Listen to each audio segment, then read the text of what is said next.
Good morning mga Lodi. Totoy, nagpalit na ako ng sapin nila. Palibas at first time ako. Hindi pala maganda ang hindi flat yung nilalapatan nila. Although screen to, nilagyan ko siya ng karton. Tapos may Manila paper. Actually hindi siya totally banat yung screen niya.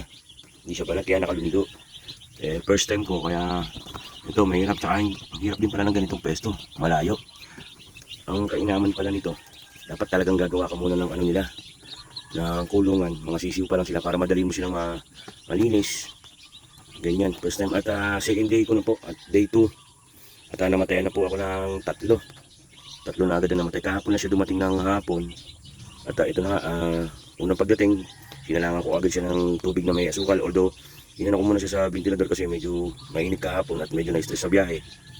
Ayan, at ito na nga, day 2. At ang kanilang tubig, kinalahati ko lang.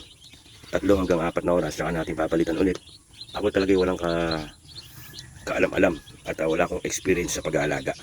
Kaya, buddy, kung meron kayong maisasuggest sa akin, paki-comment na lang po at kung paano ang tamang procedure. Nandito pala naman ako sa day 2. Ayan, dapat pala hindi siya kainaman, hindi pala siya dapat dinirekta sa ganitong uri ng kulungan. Lalo na hindi level yung screen niya, hindi lapat na lapat. Kaya laging nababasa yung ano ko, yung sapin. Ayan, kaya thirds to experience. Bali 109 yan. At yung tatlo sumalangit na. Ayan.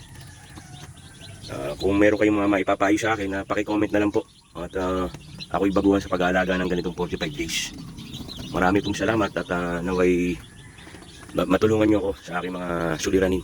Lalo na sa pag-aalaga ng ganitong uri ng manok. Maraming salamat po at pagpalain po kayo ng may kapal.